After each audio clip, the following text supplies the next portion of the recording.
Servus, Glück auf und herzlich willkommen zu einem weiteren Ich kommentiere eure Kommentare Video. Ja Leute, diesmal zur Verpflichtung von Jorge Palinha. Der Messias ist da, Leute. Bisschen clickbaity Titel muss sein, oder?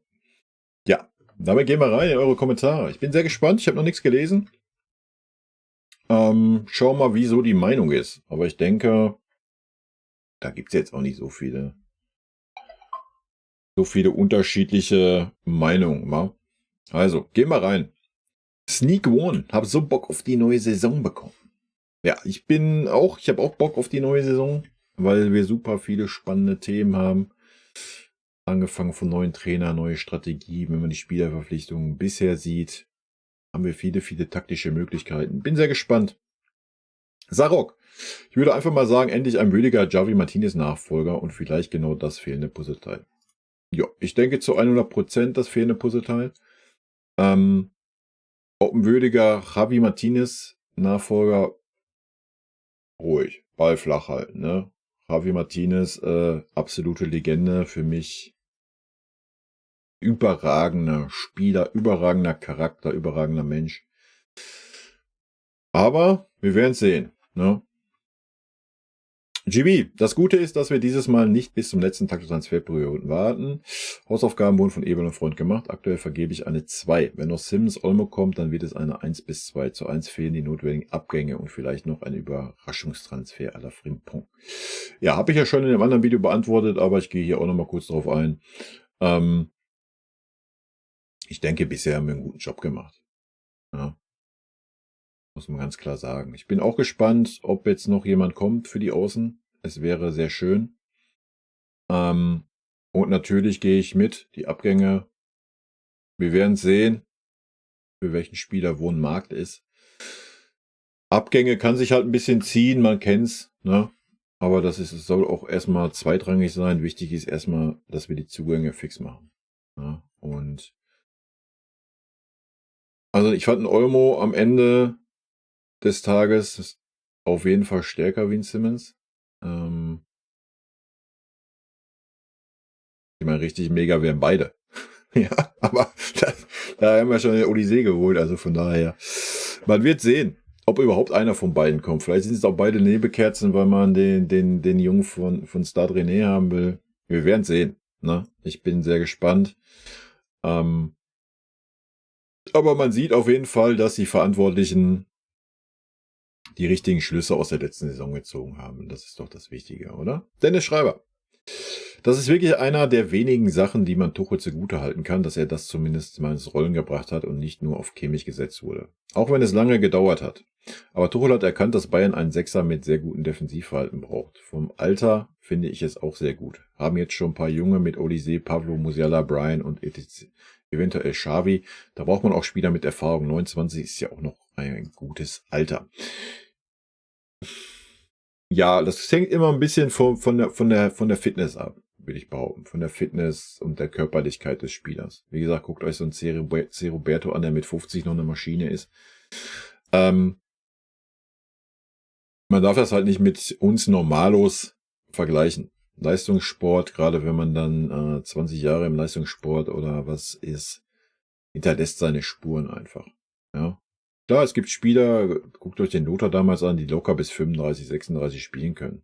Also da brauchen wir nicht drüber reden. Natürlich gibt es diese Spieler. Ja. Aber es gibt auch Spieler, die mit 32 dann echt am absoluten Ende sind. Ja. Gerade in der heutigen Zeit, wo der Fußball immer schneller wird und so weiter. Bin ich sehr gespannt, kann ich absolut null einschätzen beim Palinha. Bei der EM wirkte er super fit, wird man sehen. No. Kann man einfach so nicht wirklich beurteilen, denke ich. Aber ja, ich bin auch zu 100% dabei, dass es super ist. Habe ich ja auch schon am Ende der Saison gesagt, wenn man wirklich auf den Pavlo setzen sollte, stelle ihn einen super erfahrenen Spieler an die Seite. Ne?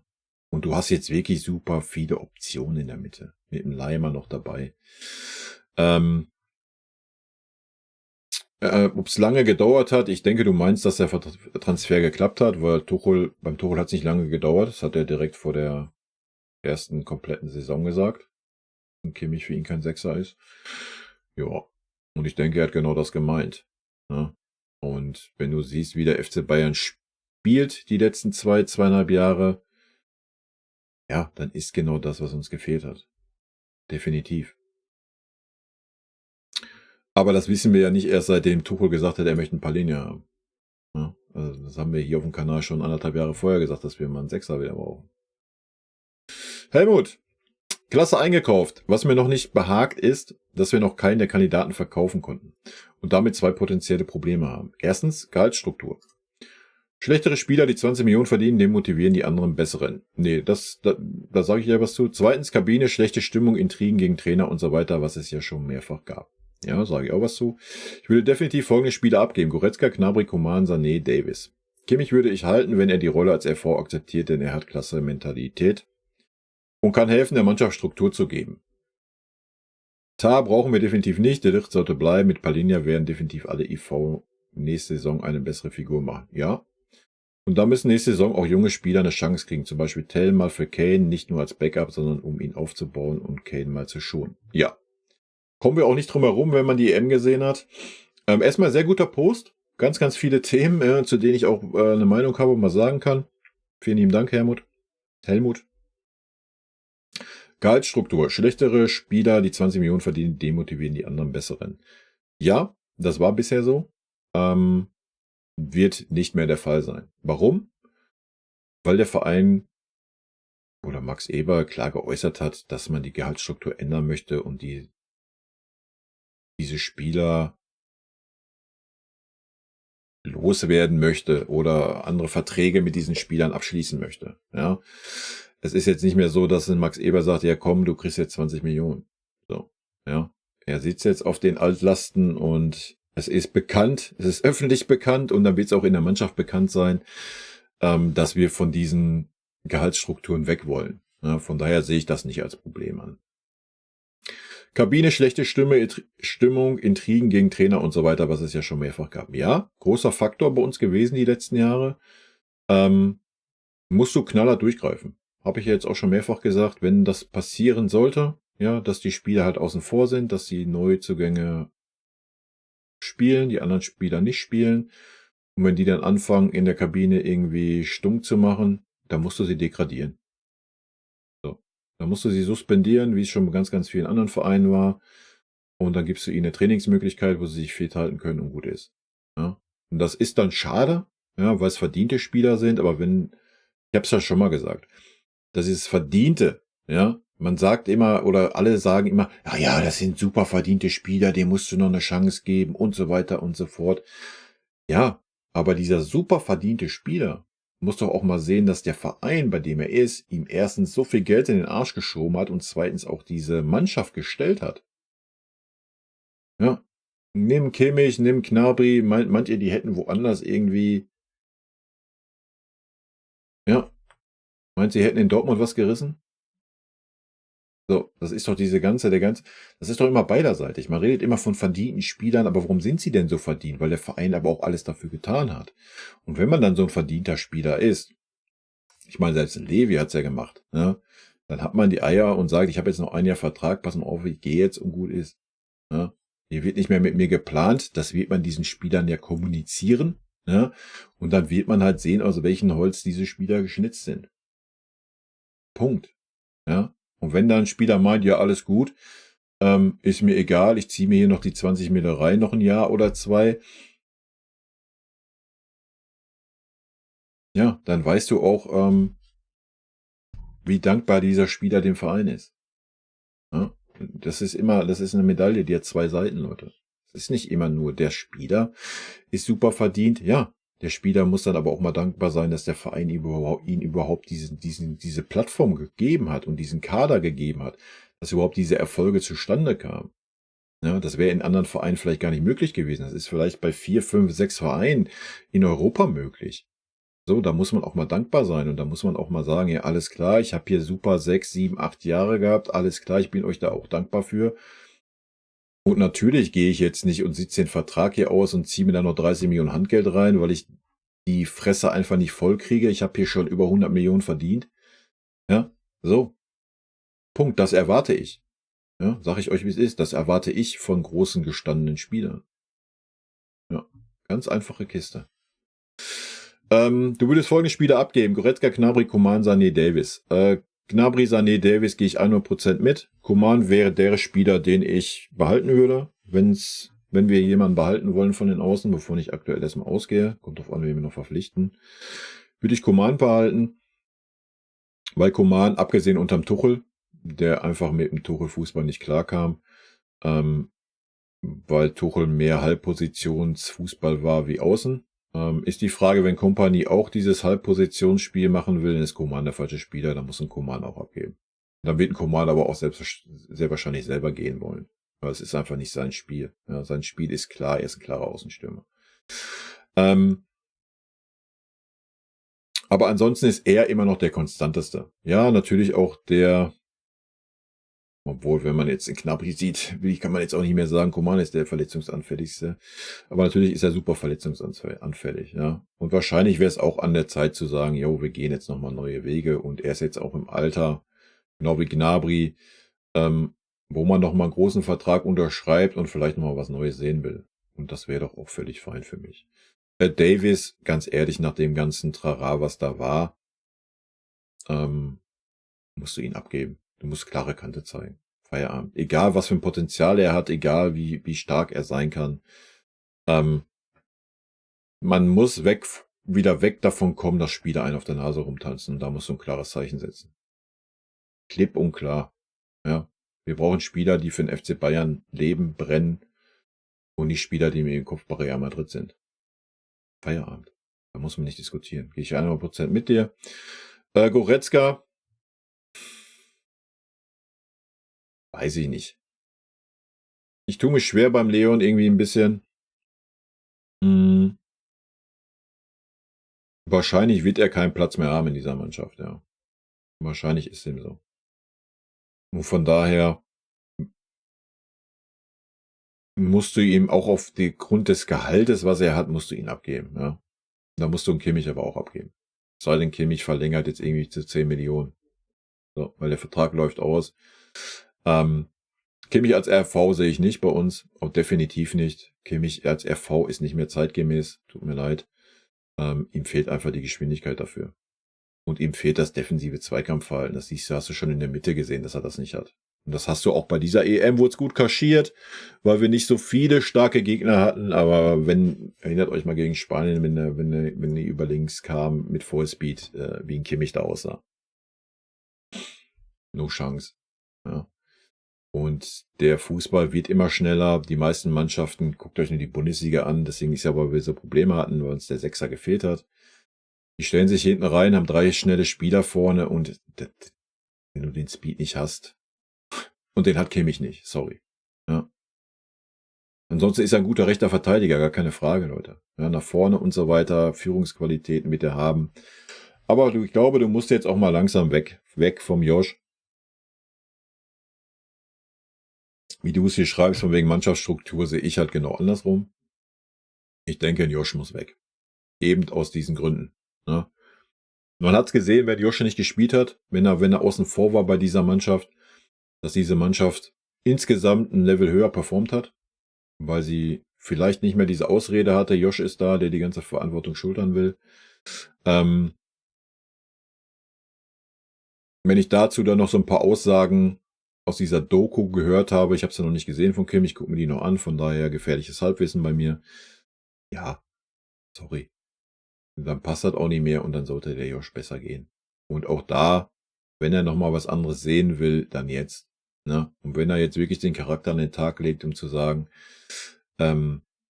nee, ich verlängere den Vertrag nicht, ich wechsle nächstes Jahr ablösefrei, sorry, dann ist auch ganz vorbei. Ja? Habe ich gerade schon ausführlich gesagt, wie ich das sehe. Tar brauchen wir definitiv nicht, der Licht sollte bleiben. Ich weiß nicht, was das Problem mit der Lucht ist. I don't know. Ich kann es mir auch nicht erklären. Ich habe ihn letzte Saison und davor ganz klar als den kommenden Leader in unserer Abwehr gesehen. Anscheinend scheint da ja irgendwas im Argen zu sein, oder was? Ich weiß es nicht. Ganz schwer. Ansonsten würde ich mit dir gehen. Ja, ja. Ja, unsere IVs werden eine viel, viel bessere Figur machen nächstes Jahr. Viel, viel besser. Gerade auch so ein Upa, ja. der da nicht immer 100% Risiko gehen muss. Auch so Min-Jae wahrscheinlich, ja, der einfach nochmal eine Absicherung hat und so weiter. Ja, auf jeden Fall werden unsere, je nachdem wer da noch da ist, werden unsere Innenverteidiger auf jeden Fall eine bessere Figur machen. Da müssen die jungen Spieler eine Chance kriegen, gerade Telfe Kane, ja. Ich habe es ja schon in meinem Fazit zur EM gesagt, ich denke, Harry Kane sollte man jetzt einfach mal knallhart sagen, pass mal auf, Harry, mach mal 4 Wochen Urlaub und dann kommst du zum Verein. Dann machen wir dich 4 Wochen fit und dann kannst du Vollgas geben. Und so lange muss Mathys Tel die Chance kriegen und feuerfrei. Ja. Ich denke, das war auch der Grund, warum man sich beim Tell dann umentschieden hat und ihn nicht zur Olympia gelassen hat. Eben genau aus diesem Grund. Ja, man hat ganz klar bei der EM gesehen, dass ein Harry Kane nicht fit ist. Ja, und du kannst jetzt nicht sagen, pass mal auf, Harry macht 2 Wochen Urlaub. Das wird nicht klappen. Ich bin sehr gespannt, wie der Verein da vorgehen wird. Sag ich euch, wie es ist. Ich bin sehr gespannt. Das könnte eine schwierige Geschichte werden. Ne? Sehr guter Post von dir. Vielen lieben Dank. Mikai, das Transferchaos hat ein Ende. Soweit will ich noch nicht gehen, aber wir sind auf einem guten Weg. Ja. Kaiser, bei Palhinha sieht man die ehrliche Freude über den Transfer. Ja, er wird Bayern richtig gut tun. Ich hoffe auch, dass es mit Xavi noch klappt. Mit seiner Spielweise und Variabilität wäre das auch nochmal ein Gamechanger nach Olise im Kader. Mit Hinblick auf einen Wirtstransfer im kommenden Sommer, den ich bei einer Entwicklung einer neuen Spielphilosophie nicht für unmöglich halte. Schon der perfekte Vorgriff. Von mir aus können die auch alle zusammenspielen. Und wenn sie jetzt De Ligt und Coman verabschieden, schade für beide, dass es gerade so ein bisschen unbütig rüberkommt, hat man ja ein bisschen Spielgeld wieder in der Kasse, um Doué, ich weiß nicht, wie man ihn ausspricht, zu verpflichten. Ja, in Gnabry und Goretzka kommentiere ich nicht mehr. Kimmich könnte schon ein Gewinner werden, wenn er Bock hat, einen einrührigen RV zu spielen. Kompanie pflegte oft in der Premier League einen 2er-3 Spielaufbau, 2 IVs und die AVs, die in die Mitte zum 6er-Rücken. Schönes Video. Okay. Ja, wie gesagt, ich habe meine Bedenken gesagt zu Kimmich als RV und ich kann es mir beim besten Willen nicht vorstellen, weil dann hätte man nicht mit Stunny jetzt da so die Verpflichtung so hochhängen müssen und bla und Sülz. Dann hätte man Stunny abgeben können. Ne?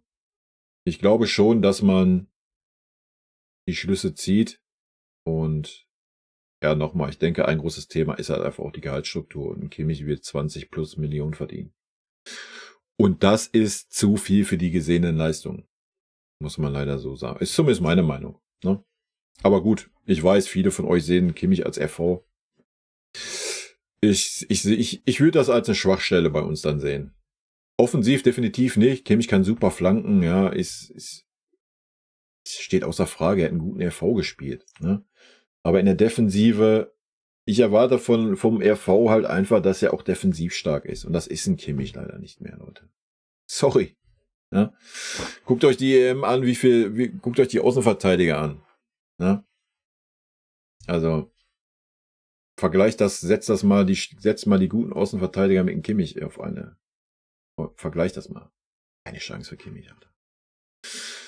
Ich und mein Holz. Palhinha hat mich bei der EM extrem beeindruckt. Der Typ ist komplett kompromisslos und fängt unheimlich viel ab vor der Abwehr. Ein richtiger Staubsauger. Ich war früher schon Fan von Javi Martinez und nun gibt es endlich wieder einen solchen Typen im Kader. Meiner Meinung nach ein Top-Transfer. Ja, Javi Martinez war einfach der geilste, Leute. Punkt. Ja. Das Kämpferherz, die Mentalität.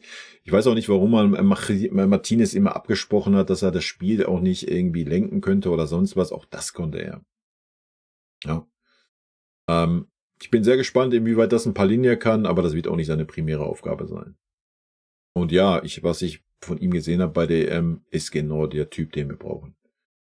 Und wie es hier vorher schon im Post stand, vor allem, er will oder wollte unbedingt zum FC Bayern. Ne? Und das sind die Spieler, die wir brauchen, Leute. Wir brauchen diese Spieler, die wollen zum FC Bayern, weil es der FC Bayern ist. Alter. Ja? Punkt. Und nicht, weil Tuchel der Trainer war, weil dann wird er jetzt nicht mehr wollen. Ja, ich freue mich auch extrem auf ihn. Petra, mein Glückwunsch aus Berlin für diesen Hammertransfer. Was lange wird endlich gut. Ja. GP, sind wir uns mal ehrlich, bis zur letzten Transferperiode kannten nur die wenigsten Palhinha. Grüße gehen raus an Tuchel. Ja, das ist richtig. Habe ich ja auch schon was im anderen Video zu gesagt. Zumindest bei mir Wie gesagt, ich verfolge relativ wenig anderen Fußball außer den FC Bayern. Also, deswegen war auch ein Odyssee für mich komplett unbekannt. Ich habe seit Jahren keine Nationalmannschaftsspiele mehr gesehen, von daher war ich da komplett raus. Ne? Phileas Fogg, jetzt bitte Einnahmen durch Abgänge. Hab da ein paar Kandidaten auf dem Schirm. Ja, die haben wir alle auf dem Schirm, ne? Denke ich. Und ich denke, wir werden den einen oder anderen auch abgeben. Also, ich habe es ja schon mal gesagt, am Ende sind das alles Fußballprofis und wenn man den klipp und klar sagt, pass mal auf, der Trainer plant nicht mit dir, dann wirst du jetzt hier den Rest deiner Vertragslaufzeit auf der Bühne sitzen müssen. Die Jungs wollen ja Fußball spielen, ne? Unterstelle ich denen jetzt einfach mal. Ich glaube nicht, dass da ein Bunazar-Typ bei ist. Wenn, dann würde ich es am ehesten noch den Gucci Gnabry zutrauen. Aber dem Rest, also ich glaube, so ein Kimmich, so ein Goretzka, die wollen halt. Auch so ein Sané wird wollen, auch wenn er nicht kann. Ne? Also von daher. Kimmich und Gnabry im Tausch für Xavi Simmons. Let's go, Alter. Von Help Nickname. YouTube Suite. Glaube, Palhinha macht hinten die Abwehr sicher. Kann mir der gut vorstellen, falls Xavi kommt, dass Kompanie Xavi auf die 8 vor Palhinha setzen wird. Somit gehe ich von aus, dass es beim eigenen Ballbesitz ein 4-1-4-1 geben wird. So dass Xavi und Musiala eine Doppel-10 spielen und somit Sané auf links und Odyssee auf rechts spielen können. Ich weiß nicht, wie du auf den Sané kommst, aber gut.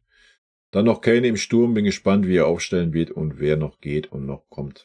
Ja, wie gesagt, es gibt 20 Szenarien, die du bauen kannst. Ja? Ich denke, Palhinha wird gesetzt sein.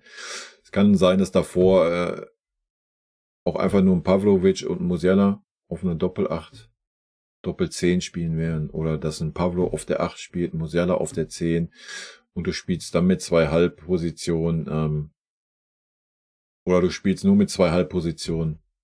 Du hast viele, viele Möglichkeiten. Ja? Man darf auch mal Pavlovic und einen Conny Leimer nicht vergessen. Ja? Die auch da sind. Also, ja, es ist ja, was ich sage, deswegen freue ich mich auf die neue Saison. Es wird super spannend sein und wir könnten super variabel werden. Peter Griffin, ich hoffe, dass Iran Kunda sich in der Vorbereitung zeigen kann. Hab große Aktien in denen. Ja, na klar darf er sich zeigen. Ja, Kompanie war ja auch schon am Campus und hat sich auch schon die zweite Mannschaft angeschaut. Und wenn er da liefert bei der zweiten Mannschaft, denke ich, kann das auch ganz schnell eine Stufe höher gehen. Ne? Christian Kimmich macht das Spiel viel zu langsam. Time to say goodbye. Gut, das wäre jetzt als Rechtsverteidiger nicht so wild, weil er hatte relativ wenig mit dem Spielaufbau zu tun. Aber er ist generell dafür einfach zu langsam. Ja, meine Meinung. Gecko. Korrekt. Man muss jetzt aber erstmal Spieler abgeben. Ja, sehr wahrscheinlich. Wobei man vielleicht auch, wie ich ja schon sagte, erstmal noch einen Spieler verpflichten könnte für die Außenbahn, um dann nochmal ein bisschen mehr klares Zeichen zu setzen. Falls sich so ein Spieler wie so ein Gnabry denkt, ach ja, komm, ich versuch's hier nochmal, ich setze mich hier nochmal durch. Wenn man den jetzt nochmal einen vor die Nase setzt, dann denke ich, weiß er auch, was geschlagen hat. Ja. Und wie gesagt, für einen Gnabry gibt's immer irgendwo einen Markt in England. Warum? Frag mich nicht, ist einfach so. Mika, gutes Video, wird geil dieses Jahr. Hoffentlich. Danke. Portland, Odyssee spielt eigentlich immer auf der Halbposition, ist kein Flügelflitzer. Jo, wir werden sehen, ne? Zordus, das Imperium schlägt zurück, Leute, das wird gut nächste Saison. Jetzt nur noch keine Störgeräusche mehr von den Granden, wenn es am Anfang vielleicht nicht direkt läuft, da das eine komplett andere Mannschaft wird mit einem neuen Trainer. Dann wird das was. Geduld ist gefragt. Ja, zu den Granden 100% true. Nicht nur die Granden, auch unser Presi und so weiter sollten sich alle ein bisschen bedeckt halten. Wenn, dann soll der Trainer, der Sportvorstand, der Sportdirektor, die können gerne was sagen. Alle anderen sollten die Gosch halten, öffentlich. Intern natürlich kann jeder Vollgas geben. Ja, dass Geduld gefragt ist, kann sehr, sehr gut sein. Ja, habe ich ja letzte Saison schon gesagt. Sehr wahrscheinlich wird nicht alles direkt funktionieren, gerade wenn man jetzt auch noch die Harry Kane-Thematik mit reinnimmt. Es kann aber natürlich, ja, man auch schon oft genug gesehen. Ansonsten müssen wir Geduld haben, ja, vollkommen richtig. Und das sollte man auch. Ja, klar kann man dann die gesehene Leistung kritisieren, aber man muss natürlich die Geduld mitbringen. 100% true und da gehe ich 100% mit. Phileas, endlich ist er da. Woo! Y gerne X. Wow. Findy M hat gerade gezeigt, dass man nicht mit Opa planen sollte. Wie kann man so eine gute EM spielen? Das Selbstvertrauen sollte dementsprechend da sein, dann verursacht man einen Elfmeter. Kann passieren, aber ist dann nach den Minuten wieder so unfassbar verunsichert, als hätte es die Spiele vorher nicht gegeben. Fehler passieren, aber ich glaube, bei Upa ist das Problem eher psychologisch. Er kann 10 sehr gute Spiele machen. Wenn er einen Fehler macht, ist das ganze Selbstvertrauen wieder hin und man muss wieder von vorne anfangen. Vielleicht kommt es auch mir nur so vor, aber so sehe ich die Entwicklung von Upa, was für mich auch der Grund ist, warum er sich nicht entwickelt. Gut, ich trinke mal irgendwas, dann gehe ich nochmal ein auf das Upa-Thema. Erstmal ist es nicht ganz fair, die Leistung bei Frankreich mit den Leistungen beim FC Bayern zu vergleichen, finde ich. Wenn Palhinha da wäre oder wir einen richtigen Sechser hätten, könnte man das vielleicht eher vergleichen. Ansonsten haben es die Innenverteidiger bei uns einfach schwer gehabt die letzten Jahre. Ja, ich gehe mit. Und ja, es wird psychologischer Natur sein. Upa hat alles, was man braucht, um ein Weltklasse-Innenverteidiger zu sein. Ihm fehlt einfach, stimmt gar nicht, die Konstanz hat er auch, hat er bei uns in der Hinrunde gezeigt letztes Jahr. Er hat einfach immer wieder, wenn besondere Drucksituationen sind, haben wir bei uns gesehen, immer in K.O.-Spielen in der Champions League, er kann damit sehr wahrscheinlich nicht richtig umgehen. Ja? Und wenn er dann einen Fehler macht, dann ist halt erstmal das Zittern da. Ja? Ich weiß nicht, woran es liegt, sehr wahrscheinlich wird psychologisch sein. Haben wir schon oft genug thematisiert jetzt. Sollte man Opa nach das 3. Jahr die Chance geben, dass er dann wieder dafür verantwortlich ist, dass wir irgendwie ausscheiden? Weiß ich nicht. Vielleicht kann ihm Palhinha die Sicherheit geben, die er braucht. Ja, dass er weiß, jo, selbst wenn ich jetzt mal einen Fehler mache, da ist immer noch einer, der das ausbügeln kann. Was so nicht der Fall ist. Ich weiß es nicht. Ist ganz schwer von außen zu beurteilen. Ich meine mal gelesen zu haben, ich weiß nicht, ob es stimmt, dass ein Opa ja schon mit einem Psychologen zusammenarbeitet. Vielleicht wird ihm da aber auch einfach zu viel Druck gemacht in Deutschland, weil er halt immer diese Aussätze hat und da immer wieder drauf rumgeritten wird und er das deswegen gar nicht aus dem Kopf kriegt und dann immer gleich wieder nervös wird. Vielleicht ist das auch ein Thema. Ja, ist halt super schwer zu beurteilen. Also für mich ist Upa eine Maschine, eine absolute Maschine. Der hat alles. Der ist schnell, der verteidigt nach vorne, der kann sich richtig reinbeißen in Gegner, kann aber auch einen guten Ball nach vorne spielen, ein gutes Kopfballspiel. Ja, er hat einfach diese Aussetzer. Und wenn man die jedes Jahr aufs Neue hat, in der wichtigen Phase der Saison, dann muss man leider irgendwann sagen, habe ich auch gesagt, so schade es wäre aus meiner Sicht, dass es nicht die Qualität für den FC Bayern hat. Ja. Vielleicht kriegt er nochmal die Chance jetzt unterm Kompanie. Vielleicht nochmal, gibt ihm Palhinha die Sicherheit. Ja, was ich mir gut vorstellen könnte. Ich weiß es nicht. Wird sehr interessant auch da zu sehen sein, wie wir in der Innenverteidigung planen und wie es da weitergeht. Ne? Christian, sehr gute Transfers und vor allem mit Gehältern zwischen 10 bis 20 und nicht 20 Millionen. Ja gut, das war ja klar kommuniziert, dass wir von diesen Gehältern runter wollen. Ja? Und ich habe es in dem anderen Video auch schon gesagt, das hier nochmal. Für mich ist das völlig fein, wenn Spieler, die wirklich gut und überragend sind, 20 Millionen verdienen, wenn wir Titel gewinnen. Ja? Meinetwegen so ein Kimmich, gib ihm 10 Millionen Grundgehalt, Musiala 10 Millionen Grundgehalt und die können auf 10 Millionen Prämien kommen. Ja? Mach, keine Ahnung, Champions League Sieg 5 Millionen. Zack, haben sie den Anreiz. Ja? Meisterschaft 3 Millionen, Pokalsieg 2 Millionen. Fertig. Können sie insgesamt, wenn sie das Triple holen, auf 20 Millionen Jahresgehalt kommen. Holen wir keine Titel, kriegen sie 10 Millionen. Ganz einfache Kiste. Ja? So, fertig. Da müssen wir wieder hinkommen. Ist jetzt nicht diese Zahlen nehmen, nur mal als Beispiel, ja. Das ist, wo wir hinkommen müssen wieder. Und das ist eine Mammutaufgabe, die der Eber gerade hat. Und wie gesagt, im Notfall, sage ich euch ganz ehrlich, wenn es wirklich hart auf hart kommt, jetzt mit dem Sané und Kimmich, die beide 20 plus verdienen und beide sagen, nee, ich verlängere zu den Konditionen nicht und beide stellen sich dann auch quer zu sagen, ich verlasse den Verein, dann musst du sagen, lass die Verträge auslaufen. Ja, klar, wir verzichten dann wahrscheinlich auf 80 Millionen Ablöse für beide zusammen. Aber da musst du das tun. Ja, da musst du das tun, auch als Zeichen an die anderen, die dann noch da sind. Mensch gebliebener Mann. Ein Mann sonst kein Mensch? Oder verwandeln sich die Männer jetzt nicht mehr? Verwandeln wir uns jetzt? In was verwandeln wir uns? Wild. Palhinha Pavlovic im Mittelfeld könnte geisteskrank werden. Ja. Ja. Fühle ich genauso. Also ich denke, Pavlovic nach vorne, Alter. Welche Ruhe er hat im Spielaufbau und dass er die Bälle fast nur nach vorne spielt. Ja, ganz selten siehst du mal einen Querpass oder nach hinten. Boah. Und er hat dann noch einen hinter sich, dass er sich noch mehr darauf konzentrieren kann. Und Pavlovic ist super jung. Ja, wenn du ihm jetzt sagst, guck mal, du brauchst gar nicht die Defensivarbeit mitmachen, was er auch kann, ja, hat er ja gezeigt, besser als ein Goretzka oder Kimmich, besetzt er die Räume. Aber wenn er darauf weniger Fokus lenken muss und jetzt noch mehr Fokus darauf, den Spielaufbau zu machen und so weiter, alto Belly, könnte halt echt geisteskrank werden. Ja. Martin Palhinha wird uns das geben, was uns Jahre gefehlt hat. Ja. Fixie Goodman, Eber macht schon einen guten Job und ich habe das Gefühl, dass sich noch was tut. Will endlich wieder einen FC Bayern sehen, der aggressiv kämpft und alles gibt. In Kompanie habe ich große Hoffnung. Xavi Simons wäre krass, wenn sie holen können, so wie Olmo. Ja, ich denke, es ist einfach wieder an der Zeit, dass wir Spieler haben, die wollen. Ne? Wir haben es ja auch schon oft genug, ich habe es oft genug analysiert, ich sage es gerne nochmal. Spieler wie Kimmich, Goretzka, Sané lasse ich mal außen vor, Coman, Gnabry, die so lange dabei sind bei uns im Verein sind, die alles gewonnen haben. Wir haben 6 Tubel gewonnen. Es geht nicht mehr im Vereinsfußball. Das ist das Höchste, was du gewinnen kannst im Vereinsfußball. 1-6 Tubel.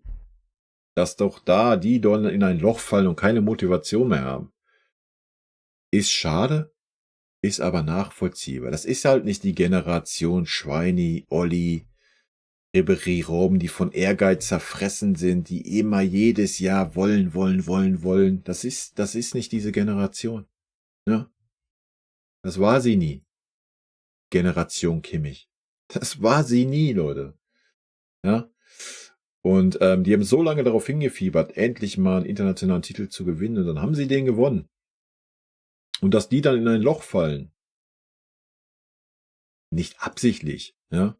Aber mental und so innerlich so, boah, ich hab's endlich erreicht, das, was ich wollte. Ist doch klar. Und der Verein hat sie nie in Frage gestellt dafür.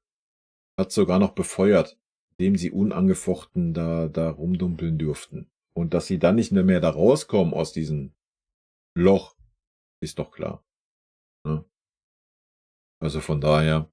Und deswegen, wenn jetzt wieder junge, hungrige Spieler kommen, oder was heißt junge, hungrige Spieler einfach, auch so ein Harry Kane, ja, dass er die EM nicht gewonnen hat, wird ihn halt auch nochmal pushen.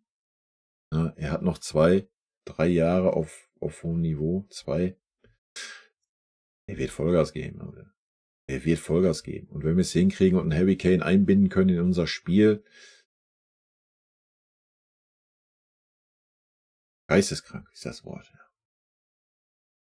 Lukaku, richtig korrekter Typ. Wer, Palhinha oder ich? Wir beide, oder? Danke. Casa, kann mir das Duo Palhinha-Pavlovic sehr gut in der Zentrale vorstellen. Was Kompanie auf Pavlo setzen sollte, wird sich zeigen. Und natürlich, wie groß der Kader wird, denn ich vermute, dass das Verletzungspech letzte Saison Spuren hinterlassen hat. Gefühlt ist noch nicht viel passiert im Transferbereich, aber aktuell hat man schon knapp 150 Millionen ausgegeben. Olise, Palhinha, Ito und Irakunda. Zudem kommen mit Stanisic, Tillmann, Wanner, Ibrahimovic, Vidovic, Kretzig und Schenk einige Leihspieler zurück. Plus Svonarek, Aznu, Nikli aus der zweiten Mannschaft, die fest zu den Profis gehen. Wird jedenfalls eine sehr interessante Mannschaft. Habe ich auch schon im anderen Video was zugesagt, deswegen kurz und schmerzlos. Palhinha Pavlovic habe ich schon was zugesagt. Ja, und es wird interessant zu sehen sein, was ein Company sich vorstellt. Werden wir aber wahrscheinlich erst relativ spät sehen, weil erst relativ spät alle dazustoßen werden. Ich bin sehr gespannt. Wir haben auf jeden Fall viele Möglichkeiten. Ja, und wir sollten auf jeden Fall auch viel variabler werden können in Zukunft. Und nicht 90 Minuten Stiefel durchziehen, wenn wir merken, oh, wir kommen damit gar nicht durch. Da muss man halt in der Lage sein, vom Zweieraufbau auf einen Dreieraufbau zu stellen und so weiter und so fort. Aber da bin ich guter Hoffnung. Heinz, gute Analyse, danke. Sandworm. Auch in der Bundesliga muss man so einen Spieler mittlerweile gegen Frankfurt, BVB, Bayer und Leipzig auf dem Feld haben. Nee, das stimmt nicht. Du musst so einen Spieler auch gegen ganz, ganz viele andere Mannschaften auf dem Feld haben. Habe ich gerade schon gesagt. Nimm Mainz und so weiter. Jede Mannschaft, auch selbst Augsburg, nimm jede Mannschaft. Wie spielen denn 80% der Mannschaften gegen uns? Die stellen sich hinten rein, deren Ziel ist, super schnell umzuschalten. Jede Mannschaft hat heute 2, 3, wenn nicht 4 sehr, sehr schnelle Spieler auf dem Feld vorne. Ja, gut, die stehen dann defensiv, dann ist nur ein schneller vorne, die rücken aber auch dementsprechend schnell nach. Du brauchst in jedem Spiel, das hat die letzte Saison gezeigt. Auch davor die Saison schon. Ja, uns fehlt dann vielleicht ein Spieler im Aufbau. Du brauchst den klaren Sechser für die Restverteidigung. Egal gegen welchen Gegner in der Bundesliga. Weil der Fußball sich einfach wieder verändert hat. Ja, der Fußball geht wieder, oder was heißt wieder? Der Fußball ist auf Speed ausgelegt. Gerade gegen uns. Die Gegner spielen alle 1, 2 Bälle, dann feuerfrei nach vorne. So. Und dann waren nie die Räume besetzt auf der Sechserposition. Da waren Riesenlücken und da konnte jeder Gegner durch. Und da brauchtest du noch nicht mal einen super schnellen Spieler, weil diese Räume nicht besetzt waren. Von daher brauchst du diesen Spieler in jedem Spiel. Meine Meinung. Ja, vielleicht wirst du irgendwann Spiele dann haben, wo der Gegner sich aufgegeben hat und nur noch hinten drin steht. Dann brauchst du so den Spieler vielleicht nicht mehr unbedingt. Aber ja, wir haben einen breiten Kader. Du kannst ihn halt auch auswechseln und kannst noch offensiver gehen, wenn du das willst. Aber ansonsten, wie gesagt, meine Meinung, brauchst du ihn in jedem Spiel. Abwarten, so toll war der jetzt auch nicht bei Fulham, aber wir werden sehen. Olmo für 60 Millionen wäre mega. Dario. Ich weiß nicht, wie viele Fulham-Spiele du gesehen hast. Ich habe keins gesehen. Ich habe ihn bei der EM gesehen, da war er mega stark. Wenn man dazu dann die Werte nimmt, die man so aus der Premier League hört, mache ich mir persönlich keine Sorgen. Ja. Joachim. Kimmich wird jetzt gehen. Goretzka wird es nochmal versuchen, aber nach der nächsten Saison auch gehen. Bisher Top-Verpflichtung, auch mit mittelfristigen Perspektiven. Bereits jetzt macht dieses Transferfenster einen ganz anderen Eindruck als die letzten Jahre. Ja, gut, aber das war jetzt auch nicht schwer, oder? Hobby! Auf eine richtig geile Saison. Mir Samir, Servus, Iminho. Minga Joa. I love it. Howie, danke. Glastron, es wird bestimmt eine gute Saison. Wenn der ein oder andere angesprochene Spieler noch kommen sollte, gibt das jede Menge neuen Schwung. Spieler wie Davis, Coman, Gnabry, Goretzka, Sané, Opa, Kim und Bouillet, wenn möglich, abgeben. Bouillet, nein, sehe ich gar nicht. Mazraoui hat auf der linken Seite nicht einmal schlecht gespielt. Unverständnis, aber bei De Ligt, ein Spieler, der für den Verein immer alles gegeben hat, will man abgeben. Argumente wie zu hohes Gehalt oder die Verletzungsanfälligkeit zählen dann nichts, solange es Spieler wie Goretzka, Sané, Coman und Gnabry gibt, die viel mehr verdienen und keine Leistung bringen und ebenso oft verletzt sind. Die letzte Saison war da schon besonders auffällig. Ein De Ligt hat in Italien auch nicht oft Verletzungen gehabt. Wenn man zurückblickt, dann war ein Robben auch bei Chelsea und Real mehr verletzt, als dass er gespielt hat. Oft auch ziemlich schwer, so dass auch an und ab eine Karriereende im Raum stand. Die damalige medizinische Abteilung unter Müller-Wohlfahrt hat es dann geschafft, aus Robben einen Weltklasse-Spieler zu machen. Vielleicht sollte man daher mal nicht nur über eine Reform bei den Spielern, sondern auch bei der medizinischen Abteilung nachdenken. Eventuell einen Müller-Wohlfahrt auch als medizinischen Berater zu holen. Ja, aber das haben wir doch schon getan. Wir haben doch schon Holger Broich, unser Fitness-Oberhaupt, entlassen. Also ich denke schon, dass da auch Sachen im Hintergrund passieren, dass man da Analysen gemacht hat. Man wird sehen. Man darf aber natürlich nicht vergessen, dass auch die Belastung einfach eine andere ist mittlerweile. Ja. Guckt euch das an. Der Fußball wird immer schneller, immer athletischer. Das ist ja, was ich gerade schon gesagt habe. Jeder Gegner hat 3, 4 schnelle Spieler. Die Spieler müssen immer an ihr 100% gehen. Das war früher halt nicht so der Fall. Da konntest halt auch mal mit 80% über den Platz tingeln. Ja, das geht heute nicht mehr. Ja, das ist so das Thema und die Belastung wird ja nicht weniger. So. Guck dir jetzt unsere Stars nach der EM an. Die anderen spielten bei der Copa America. Jetzt hast du noch Olympia, wo wir einen Spieler abstellen.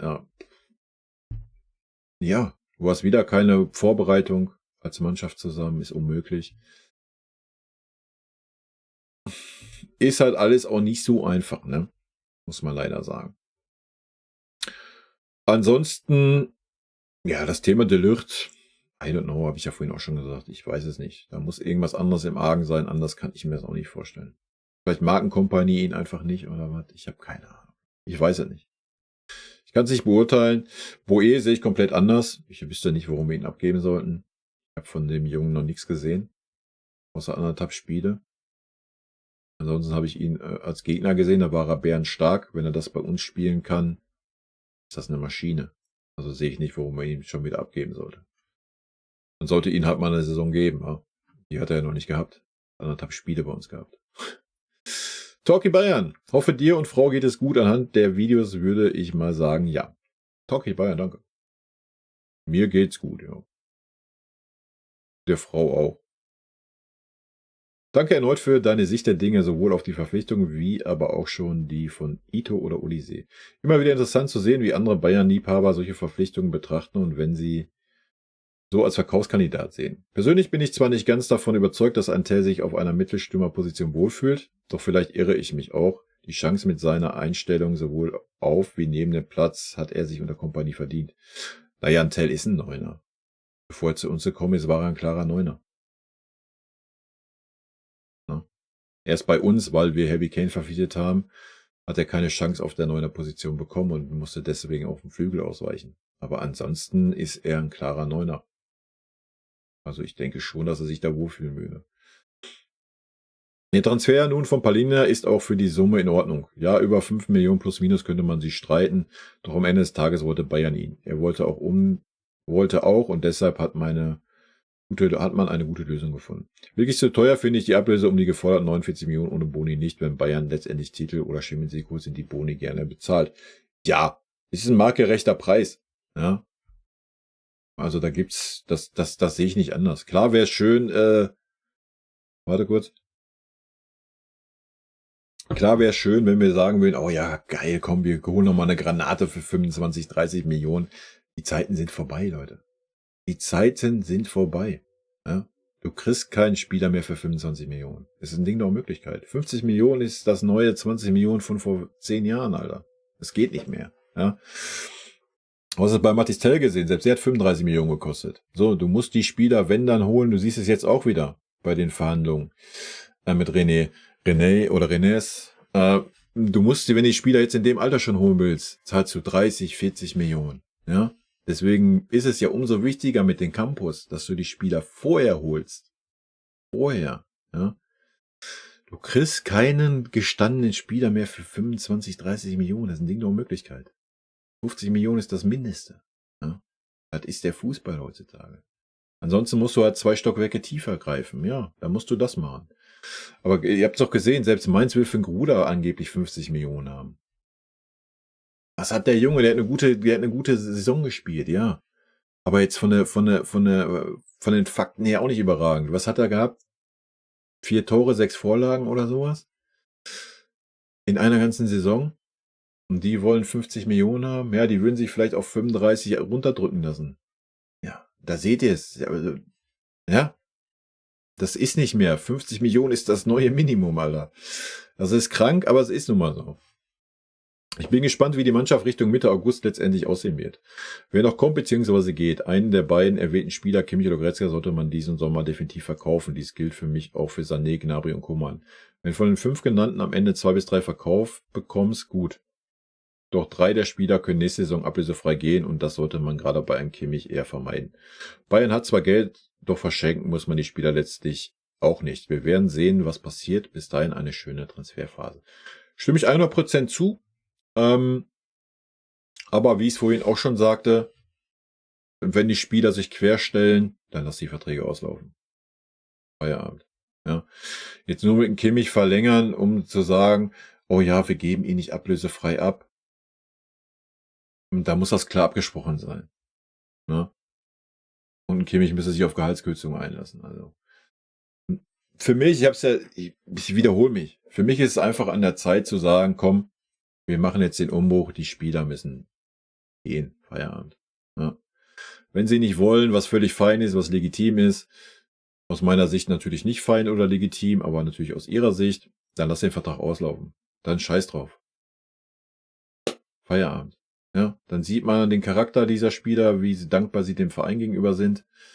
Aber dann macht das so. Wenn man den klar kommuniziert, pass mal auf, Josh, Leon, Serge, Kinsley, Leroy, wir planen oder der Trainer plant nicht mehr mit euch. Ich meine, die Transfers, die wir gerade tätigen, sagen genau das. Wenn ihnen das klar kommuniziert. Fertig. Dann muss das reichen. Ja? Man sagt denen einfach, der Trainer plant nicht mehr mit euch. Ja, dann können die Spieler die Standard-Durchhalteparolen bringen, wie es in Gnabry tut. Ja, ich will mich aber hier noch durchsetzen. Ja, dann stellst du den nächsten Neuzugang vor die Füße und gut ist. So.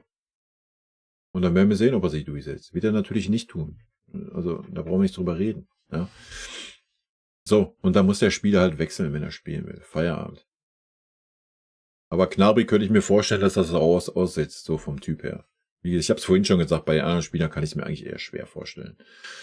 Aber wir werden sehen. Ne? Aber nochmal für mich, dann lass die Verträge auslaufen. Diese 20 Millionen plus, was so ein Kimmich verdient, was so ein Goretzka verdient. Auch ein Serge verdient 17, 18 Millionen. Coman und so weiter dasselbe. Da musst du von wegkommen. Und wenn du dann auf 40 Millionen Transfererlöse verzichtest, weil die Spieler nicht weggehen wollen, ja, jetzt überleg mal, du sparst dann 20 Millionen Gehalt ein. Das hast du nach 2 Jahren wieder drinne. Ja, so muss man das halt auch mal sehen. Klar, wenn du 9 Spieler verpflichtest, kostet er wieder 10 Millionen Gehalt und so weiter. Und natürlich verschenkst du Geld, ja, aber am Ende des Tages musst du das dann verschenken. Du musst jetzt halt runterkommen von den Kosten und dann musst du das in Kauf nehmen, dass du das verschenkst. Ist leider so und gut ist. Am Ende sollte man ja dahin kommen, dass man dann wieder mehr Einnahmen generiert, wenn man weniger Gehälter zahlt. True Force Official, endlich. Ja. Ist lange wert, ne? Roll auch immer zu hoch für euch. Fixie Goodman. Mir macht mehr Sorgen, dass Neuer wieder verletzt ausfällt und man Ulreich hat als Torhüter. Da würde ich eher dem Peretz eine Chance geben, dass er für mich besser als Ulle ist. Ja, da sage ich gleich was zu. So, da ist er wieder. Thema Manuel Neuer. Sehe ich genauso. Fixie. Habe ich schon letzte Saison so gesehen. Und es wird nicht besser werden. Ne? Was ja auch nicht böse ist oder so. Oder seine Leistung schmälert. Wie gesagt, bei der EM war er stark. Und er war auch bei uns teilweise stark. Hat bei uns aber auch teilweise schon einige Aussetzer drin gehabt. Das wird halt auch nicht besser werden. Ne? Es ist Leistungssport. Er hat auf einem super hohen Level performt. Und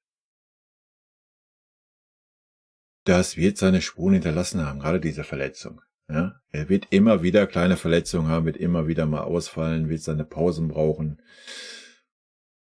Muss man wissen, ob man das auf einer Torwartposition so haben möchte? Ja. Wenn er diese Art Mensch oder diese Art Sportler dafür wäre, dass er sagen würde, jo, alles klar, ich nehme die Rolle, ich mache jetzt hier noch ein Jahr und versuche einen Nachfolger aufzubauen mit dem Peretz,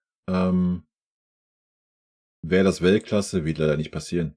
Ja, Manuel Neuer hat es schon geäußert, er möchte gerne bei der WM noch im Tor stehen. Schwierig. Weiß ich nicht. Muss auch von Eber-Seite dann irgendwas passieren. Ja.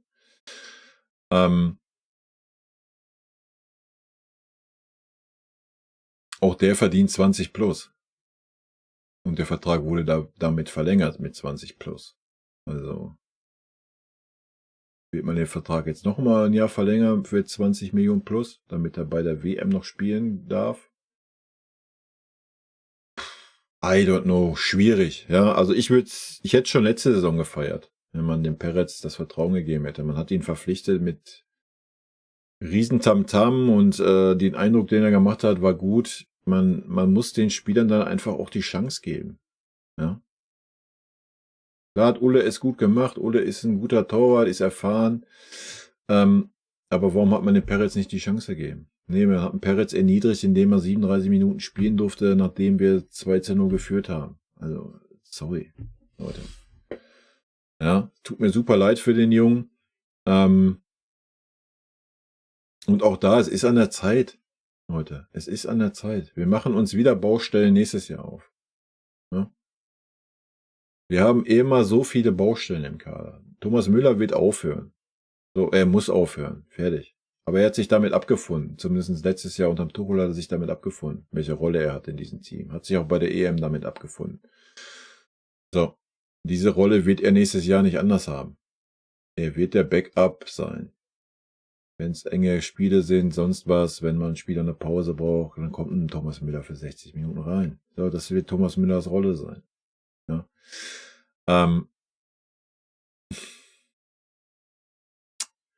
Ja, ich meine, klar, ein Torwart kann länger spielen, keine Frage, aber wir werden die kommende Saison sehr wahrscheinlich auch öfter mal eine Verletzung von Manuel sehen.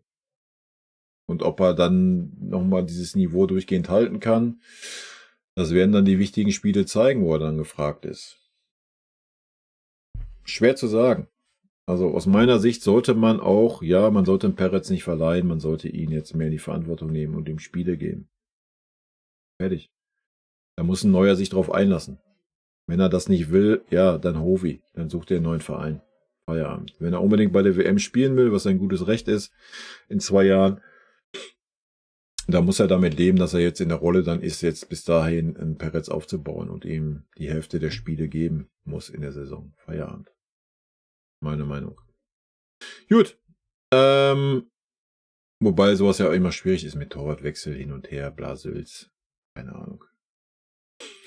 Salko, keine Sorge, wenn es schief geht, wird Brazzo und Tuchel schuld sein. Na Junge, du bist wieder so ein Spacko, oder? Alter.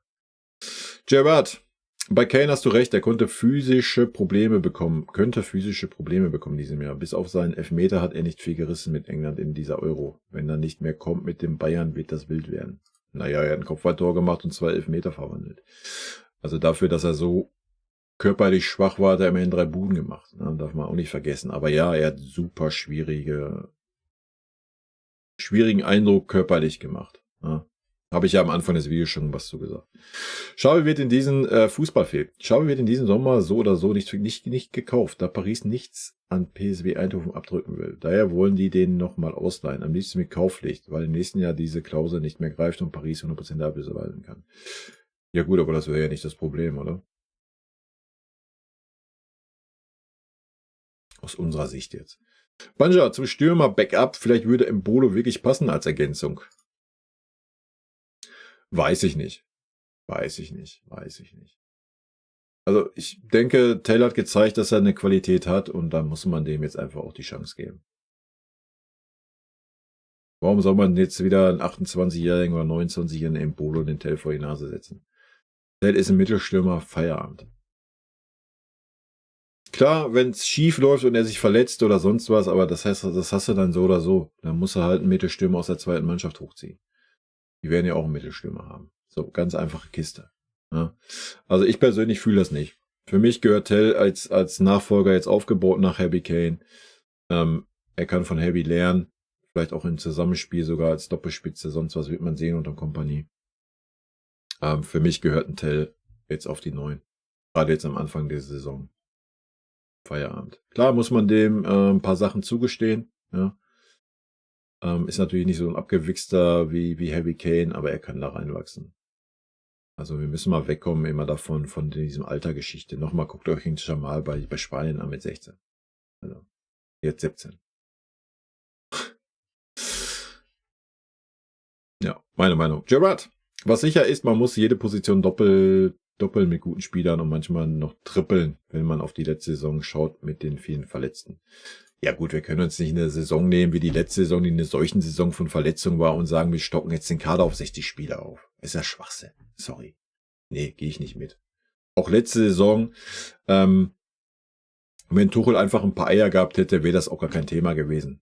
Ja, klar wäre es immer noch ein Thema gewesen, bis zu viele Verletzte sind oder waren, gar keine Frage, steht außer Frage. Aber ein Tuchel hätte auch zum Beispiel einen Arzt nur hochziehen können, anstatt da irgendeinen Leimer dahin zu stellen auf einer Außenverteidigerposition. Du hättest den Zvonarek viel, viel eher einsetzen können, anstatt da einen toten Sané hinzustellen. So, sorry, wo war ich? Genau, bei den Verletzten, ne?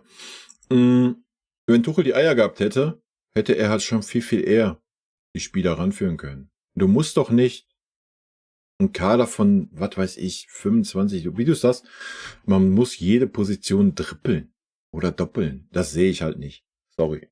Sehe ich persönlich nicht. Hängt natürlich vom Trainer ab.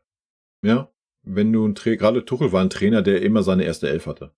Oder seine erste 10. Hat vielleicht mal eingetauscht oder sowas. Immer. Egal wie fit die waren, sonst was. Immer. Ja, gerade ein Tuchel hätte niemals diesen Kader gebraucht. Wenn du ein Trainer bist, der sagt, yo, ich möchte jede Position doppelt besetzt haben und ich lasse immer den spielen, der gerade die stärkste Form hat, der gerade am stärksten ist. Let's go. Let's go to the mall, Alter. Ja, vollkommen richtig, weil dann hast du immer einen Konkurrenzkampf drinne, immer Feuer im Team. Gehe ich dann mit. Ja. Aber gerade wenn du das nicht hast, wenn du so deine 15, 16 Spieler hast, die deine erste Elf bilden, ist das völlig fein. Ja. Genau dafür hast du doch eine Jugendakademie und hast du eine zweite Mannschaft. Ja, auch wenn sie in der 4. Liga spielt. Das Talent bei den Spielern ist ja trotzdem da. Ja. Und wenn dann halt von diesen 20er Kader, den du vielleicht hast, dann halt wirklich wieder die Seuche ist und du hast 5 Ausfälle, ja, dann musst du halt 3 Spieler von der zweiten Mannschaft hochziehen für diese Zeit. Feierabend. Punkt. Ja, ganz einfach. Und genau das hat Tuchel nicht getan. Beziehungsweise er hat es getan und hat sie dann auf der Bank versauern lassen und hat gesagt, ich habe jetzt so viele Verletzungen und die müssen immer spielen, der Sané muss spielen, obwohl er Schmerzen hat. Nee, muss er nicht. Hat der Zvonarek doch in den letzten 2, 3 Spielen gezeigt. Hätte er das gemusst? Saragossa war da. Hätte er Sané spielen müssen? Nein, hätte er nicht. Oder jetzt auch mal einen Aznu hinten reinwerfen können. Das ist ein mega Talent als linker Verteidiger.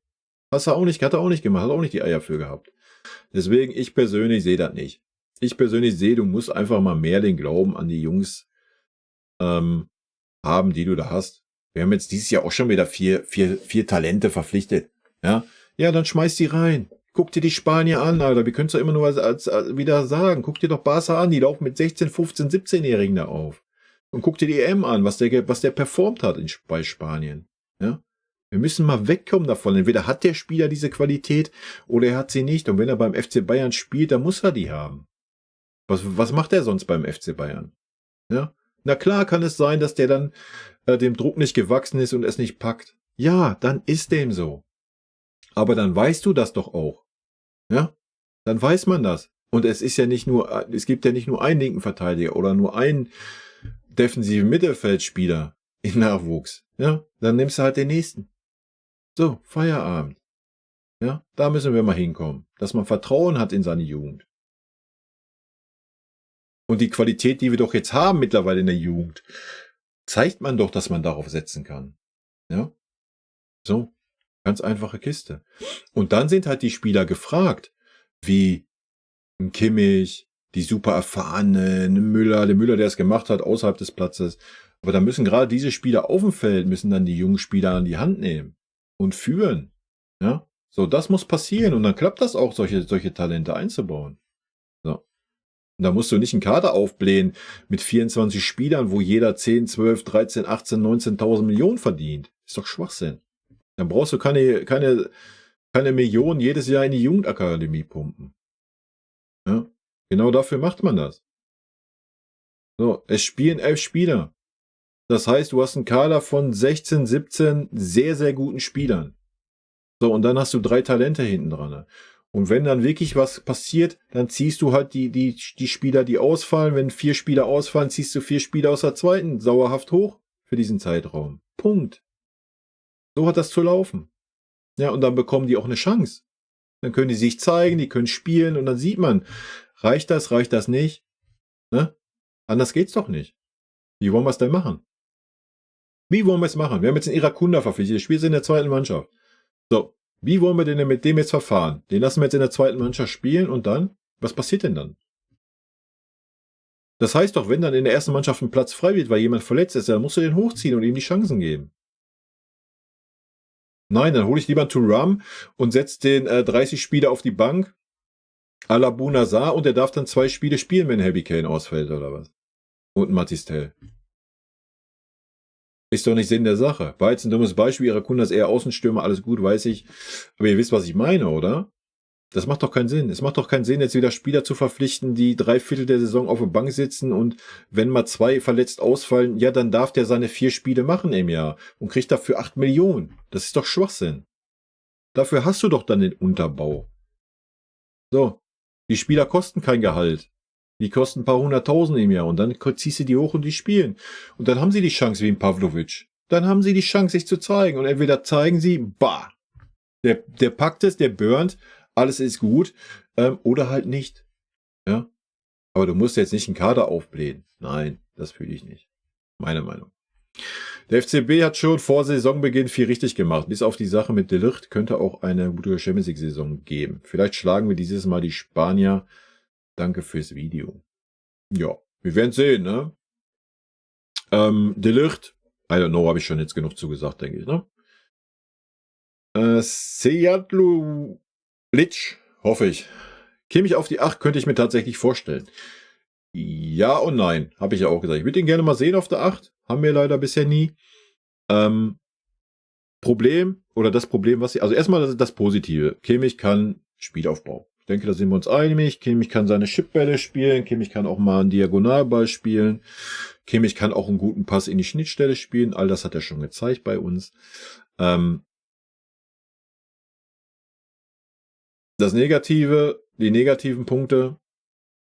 Erstens müssten wir davon wegkommen, dass Kimmich den Anspruch hat, jede Standard zu schießen. Da müssen wir aber mal ganz schnell vom wegkommen. Gerade Freistöße ist Kimmich so gefährlich wie ein Holzstab. Ecken the same. Punkt 2. Kimmich muss dann lernen, das Spiel nicht ewig zu verschleppen. Kimmich verschleppt das Spiel in der Mitte so oft, so elendig. Und das ist ja, glaube ich, auch der Grund, warum er unter Kompanie keine Chance bekommen wird. Ja. Da müsste er sich echt um 180 Grad drehen und viel, viel öfter den Ball nach vorne spielen. Ja, auch mal das Risiko nehmen und nicht immer 80% der Bälle safe, quer und nach hinten. Das ist, was Kimmich spielt. Das andere Problem, was ich sehe, was man auf dieser Position halt haben wird dann, wenn wir mit einer klaren 6 und einer klaren 8 spielen, das heißt, die 8 wird unter Druck gesetzt. Ja, und da ist ein Kimmich einfach Note 6. Sorry. Da ist Kimmich Note 6. Kimmich kann nichts, wenn du ihn presst.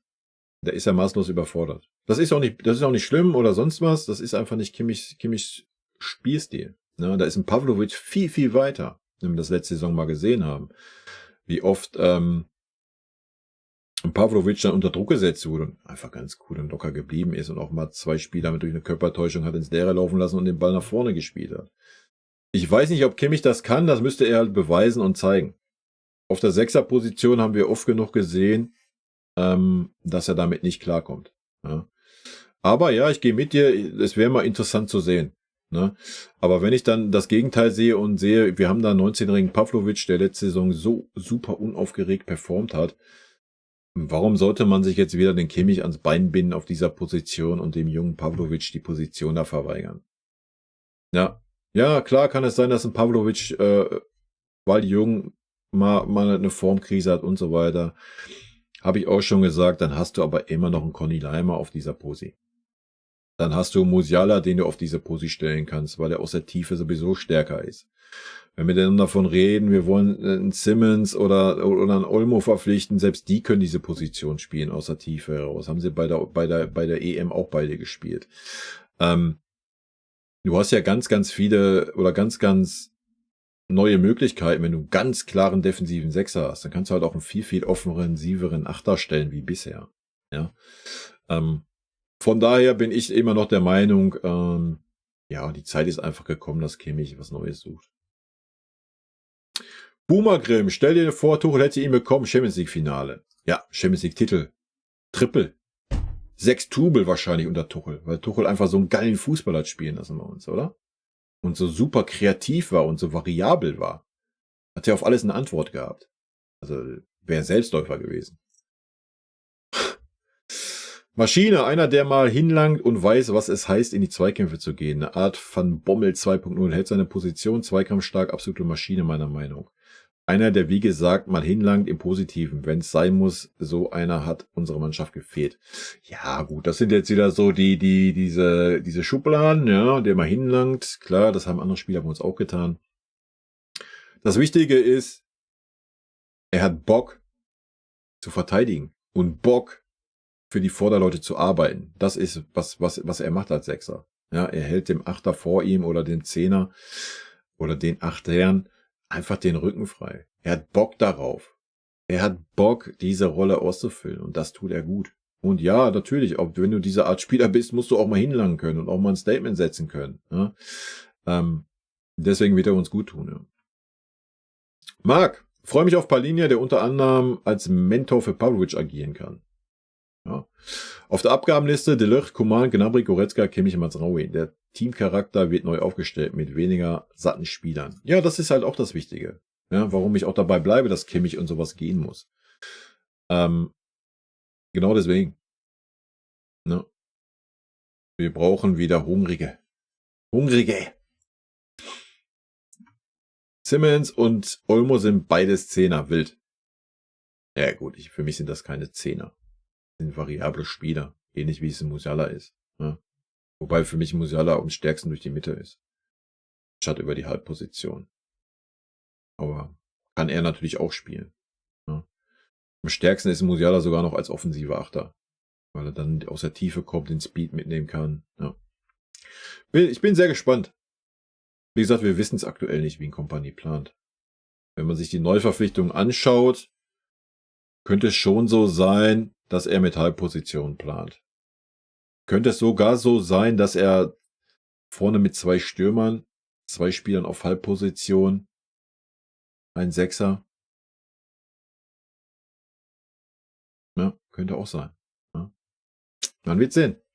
Gibt viele Möglichkeiten. Dev-Maschine. Ganz genau. Banja, hallo. Palhinha ist extrem stark in der Defensive, aber im Aufbau sehe ich ihn nicht so. Dafür wird er ja auch nicht verpflichtet. Da sind Kimmich und Goretzka stärker, aber in vielen Punkten hast du recht. Wo ist denn Goretzka im Aufbau stark? Sorry, das sehe ich nicht. Goretzka kann, nee. Goretzka ist gut mit dem Ball nach vorne tragen. Ja, da stimme ich dir zu, wenn du das als Aufbau meinst. Goretzka ist eine Niete, wenn ein Gegner tief steht. Was willst du mit dem Goretzka da? Der hat 0 Ideen, gar nichts. Goretzka ist gut, wenn es um ein Umschaltspiel geht. Ja, dann ist er stark, dann kann er auch mal einen Pass in die Schnittstelle spielen, kann aber den Ball nach vorne tragen.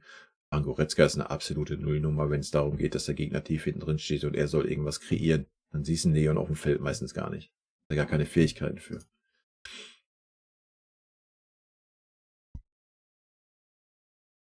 Mann, ganz schön viele Unterbrechungen hier heute, ne?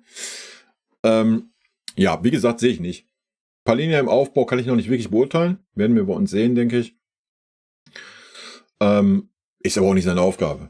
Für mich ist es seine Aufgabe, die Räume zu schließen, für den aufbauenden Spieler vor ihm zu arbeiten. Punkt. Es ist nicht seine Aufgabe, das Spiel aufzubauen. Meine Meinung. Aber das werden wir sehen, wie Kompanie das gerne haben möchte. Ja, wie gesagt, Leon sehe ich anders. Komischerweise sehe ich da Kimmich nicht so. Auf der 8 vor Palhinha kann auch Leon wirken. Komischerweise sehe ich Kimmich da nicht so. Ich sehe auch einen Leon da nicht. Habe ich dir gerade gesagt, warum? Auch ein Leon kommt gar nicht damit klar, wenn er angelaufen wird und gepresst wird. Das ist einfach nicht seine Spielweise. Ja. Du brauchst da einfach einen Spieler, der ballsicher ist, der mal einen Gegner einfach durch eine Körpertäuschung auslaufen lässt, der einen guten Ball spielt. All das, was ein Pavlovic eigentlich kann, meiner Meinung nach. Oder aber du hast so eine absolute Pressing-Maschine wie ein Leimer da, der einfach den Gegner direkt den Ball wieder abjagen soll, bevor er überhaupt in den gefährlichen Raum zum Palhinha kommt. Ja, das sind die ersten Optionen, die ich da sehe. Klar, sollten wir jetzt sagen, wir stehen super defensiv und wollen auf Konter spielen, würde ich dir zustimmen, dann kannst du Leon da hinstellen. Ja, das ist Leon seine Stärke. Aber wann passiert das? Wann passiert das? Und wir haben gerade in der letzten Saison gesehen, was ein Leon, wir haben ja dann eine Doppel-8 gespielt und Leon war dann irgendwie auf einer Halbposition mal. Du hast vom Leon nichts gesehen. Du hast vom Leon nichts gesehen, wenn der Gegner tief stand. Er wusste gar nicht, was er machen soll. Seine Stärke wäre, mit in den Strafraum zu gehen, ja. Das wäre seine Stärke. Aber das heißt ja nicht, dass er nicht kann. Wer, Kimmich? Ja, weiß ich nicht. Habe ich gerade was zu gesagt, wie ich das sehe. Ne? Bin gespannt, was noch passieren wird. Ob Tag kommt und Olmo oder Xavi. Obwohl ich dann eher Xavi geholt hätte, da Olmo zu verletzungsanfällig ist. Sollte Davis gehen, würde ich zum Beispiel Robinson von Fulham oder Hernandez holen. Hernandez bringt sehr viel Physis mit und ist sehr präsent auf dem Platz. Tut gut, dass man kauft und verkauft, ohne dass es in Medien stattfindet. Naja gut, es findet in den Medien ja trotzdem statt. Ja. Also, man hat ja alles vorher gelesen, bevor es irgendwie safe war. Ich fand Olmo stärker bei der EM, aber auch ein Xavi hat mir sehr gut gefallen. Würde ich beide fühlen, habe ich aber auch schon letztes Jahr gesagt, dass ich beide fühlen würde. Beide sehr gut gespielt bei Leipzig. Davis soll, meiner Meinung nach, muss er gehen. Ob du unbedingt jemanden verpflichten musst als Linksverteidiger, weiß ich nicht. Habe ich schon mehrfach gesagt. Hernandez fühle ich nicht. Ich fühle ihn sportlich. Ja. Ich fühle ihn finanziell so gar nicht. Und wenn man gesehen hat, er hat super stark angefangen bei dieser EM und dann war er aber auch eine Katastrophe. Da war gar nichts zu sehen im entscheidenden Spiel. Also ist jetzt auch nicht der Allheilsbringer. Aber auch da kann natürlich die Müdigkeit eine Rolle spielen und so weiter. Ist halt immer schwer zu beurteilen. Wenn du Hernandez für einen vernünftigen Kaufpreis und vor allen Dingen für ein vernünftiges Gehalt bekommen könntest, wäre auf jeden Fall ein No-Brainer. Gehe ich mit. Ja. Ansonsten können wir auch, wie heißt der, Kukulea oder was? Ich nehme auch den spanischen Linksverteidiger. Absolute Maschine. Ja. Absolute Maschine. Also, weiß ich nicht. Wir müssen ja erstmal gucken, was Kompanis Gedanken sind. Vielleicht will er wirklich eine Dreierkette oder beziehungsweise eine Fünferkette spielen. Dann brauchst du keinen super defensiven linken Verteidiger. Dann spielst du mit 3 Innenverteidigern und hast einen Palhinha davor. Ja, dann spielst du mit super offensiven Außenverteidigern, wenn man es dann überhaupt noch Außenverteidiger nennen kann. Oder vielleicht ist dann auch geplant, dass du mit dem Ito spielst als linken Innenverteidiger in der Dreierkette und du spielst auf der rechten Seite mit dem Rechtsverteidiger, weil da hast du nun mal genug. Und in gegnerischen Ballbesitz lässt der Rechtsverteidiger sich fallen und Ito rückt auf die linke Verteidigerposition und du bist hinten eine Viererkette. Das heißt, du kannst auf der linken Seite noch einen Offensiven mehr stellen. Ja? Oder du spielst sogar, wie ich schon mal sagte, dann mit einer Doppelspitze. Du spielst hinten mit einer Dreierkette und ein Rechtsaußen oder einen rechten Mittelfeldspieler, der ein Stunny-mäßig ist oder ein Boyer ist, was denke ich beide können. Ja, die sich dann halt bei gegnerischem Ballbesitz fallen lassen, dass es eine Viererkette wird und im Spielaufbau eine Dreierkette ist und du hast vorne aber dafür 2 Stürmer. Also, das wissen wir alles noch nicht, wie ein Kompanie plant. Ne? Das ist ja das Spannende, warum ich mich auch so freue auf die neue Saison. Cypher. Sané, Kane, Olise, Simmons, Palhinha, Musiala, Davis, Tah, Upamecano, Stanisic, Neuer. Ich sehe da gleich mehrere Probleme. Sané, Davis, Upamecano, Stanisic, Neuer sind alles Dinger, über die man diskutieren könnte. Aber interessante Aufstellung. Christian, das wird spannend. Der Messias Palhinha trifft auf Gott Uli Hoeneß. Geil, oder? Berg, Gnabry ist wieder verletzt. Ja, ist mir wirklich wurscht. Sag ich dir, wie es ist. Ja. Spooky Brownie. Was braucht FCB einen zweiten Stürmer? Es gibt doch Gnabry und Sané.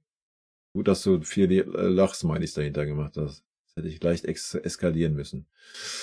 Patrick, wir holen uns die Meisterschale zurück nächste Saison. Werden wir sehen. Hängt viel davon ab, ob wir von Anfang an gut reinkommen. Was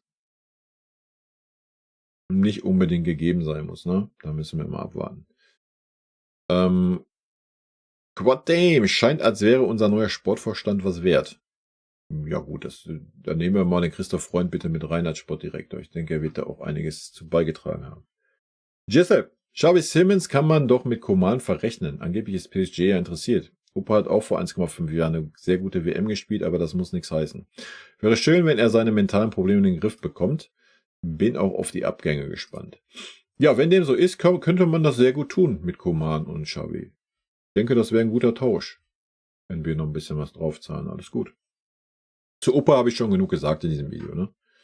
Tim Kiefer. Ja, Goretzka und Kimmich sollen weg, weil Pavlovic, Palinja, Leimer, Guerrero sind da.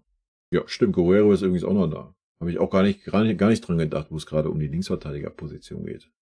Ne? Das wäre zum Beispiel auch so eine Geschichte, wo du einen super offensiven Linksverteidiger haben kannst dann. Gerard Berger, wir brauchen Abgänge. Ja, bleib doch mal ruhig, Leute. Immer mit der Ruhe. Der Bayern-Fan Forever, Top-Transfer. Captain Albania. Sollte Xavi kommen, wird es Jor und Xavi die Sechserrolle übernehmen, da bin ich mir sicher. Was? Sollte Xavi kommen, wird es Jor und Xavi die Sechserrolle übernehmen, da bin ich. Sorry, ich verstehe den Post nicht. Dann sollten Xavi die Sechserrolle übernehmen. Xavi und Palinja sollen dann Sechser spielen, oder? Wo ist das denn ein Sechser? Oder vielleicht verstehe ich es falsch. Keine Ahnung. Chat, Xavi wäre der Hammer und mit Jamal schnell verlängern. X, was wird jetzt aus Goretzka? Ja, Italien, oder? Matteo, Palinja hin oder her, aber warum geben sie De Ligt ab? Upa oder Kim, okay, aber doch nicht De Ligt. Bin echt enttäuscht. Noch ist, ich weiß nicht, wurde schon verkündet, dass De Ligt weg ist? Ich hab's noch nicht gehört. Also wart doch erstmal den Ball ab. Tribe, Palina Tines und Robise werden uns zum Champions League-Sieg führen. The King, super Kommentar. Henry, die Frage ist, mit wem spielt zusammen Palinja? Leimer, Goretzka, Kimmich oder Pavlovic? Ja, für mich ganz klar Pavlovic und Leimer. Ist für mich außer Frage. Ja. Aber das ist auch nur bei mir so. Oder Musiala als Offensive im Achter. Die Möglichkeit gibt's halt auch noch. What's up? Kimmich und Goretzka sind maßlos überschätzt auf allen Positionen. Total falscher Hype um die Spieler. Nee, der Hype war mal gerechtfertigt. What's up? Ja, der war wirklich gerechtfertigt. Kimmich und Goretzka war mal ein super starkes Duo in der Mitte. Aber natürlich war es noch nie das super defensive Duo, ja. Nur weil sie immer als Doppelsechser oder Doppelachter dahingestellt wurden. Also wir haben schon immer, wenn die beiden gespielt haben, super viele Räume in der Mitte gehabt. Das war schon unter Nagelsmann so, das war davor so. Das Ding ist, der Fußball hat sich in den letzten Jahren halt einfach ein bisschen dazu entwickelt, dass er athletischer und schneller geworden ist. Und dadurch ist Kimmich, Goretzka einfach in der Mitte nicht mehr zeitgemäß. Und sie wurden gnadenlos auseinandergenommen. Ja. Da ist man einfach nicht mit der Zeit gegangen. Das ist das Problem. Und das andere Problem ist, dass beide auch nicht mehr an ihre Leistungsgrenze gekommen sind in den letzten Jahren. Was sie früher getan haben. Und da waren sie kongeniales Duo. Gar keine Frage. Ja. Das muss man mal ganz klar so sagen. Also. Aber seit 2 Jahren ist dem nicht mehr so. Und das muss man genauso sagen. Das denken wir uns da. GB Bam Bam Bigelow, ganz genau, ne? Markus. Also, der Transfer ist top und 29 ist doch kein Alter. Manchmal denke ich, viele Fans wollen aus diesem Verein einen Kindergarten machen und nach dem Desaster von der letzten Saison musste was passieren. Klar finde ich Nachwuchsspieler mega wichtig, aber man sollte auch erfahrene Spieler haben. Aber es muss wieder der Erfolg her. Bayern ist eins der besten Vereine Europas und das soll so bleiben. Aber sag auch für einen Umbruch ist das alles noch viel zu wenig. Ich hoffe, da kommt noch welche. Aber dieser Transfer ist mega. Hammer.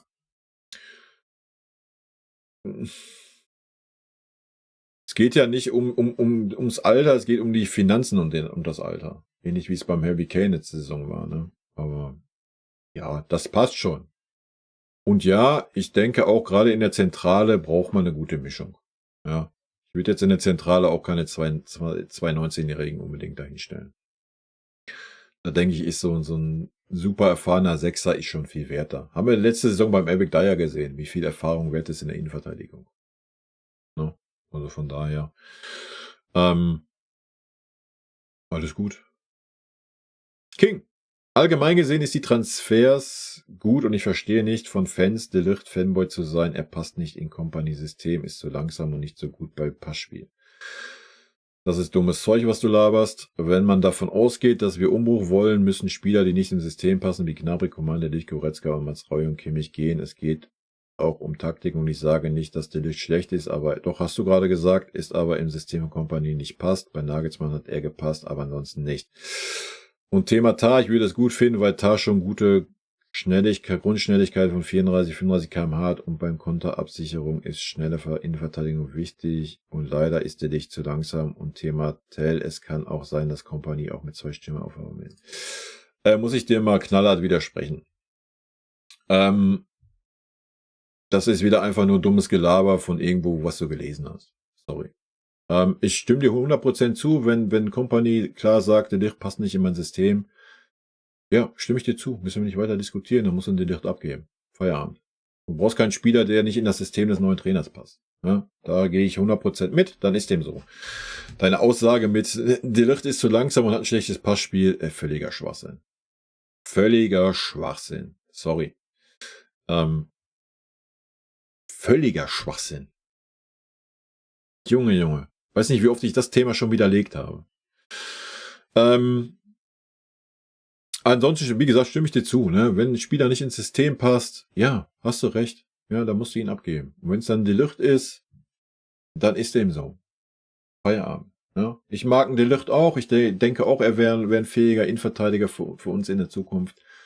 Aber wenn es wirklich so ist, dass keine Ahnung, sagen wir, Kompanie möchte wirklich mit Dreierkette spielen und sieht einen De Ligt nicht gut genug in der Dreierkette, ja, okay, dann ist eben so. Feierabend. Und da muss man nicht rumdiskutieren. Aber deswegen, und du redest ihn erst schlecht und dann schreibst du, ich sage nicht, dass der Licht schlecht ist. Doch, hast du gesagt. Ja, das passt nicht zusammen, sorry. Da muss ich eine Lanze für den Licht brechen. Ansonsten stimme ich dir zu. Thema Tar, ja, ich mag einen Tar auch. Ja. Die Grundschnelligkeit von 34, 35 km/h. Ich denke, Eric Dyer letzte Saison gezeigt, dass Schnelligkeit aber mal sowas von zweitrangig beim FC Bayern in der Innenverteidigung ist. Sorry. Beweisführung abgeschlossen, mehr sage ich da gar nicht zu. Guck's dir einfach an. Ja? Und da hast du noch nicht mal einen Sechser gehabt, der die Räume noch zumacht. Mit ein paar Linien, der jetzt da ist. Also wird es noch weniger kriegsentscheidend sein, wie es letzte Saison schon war.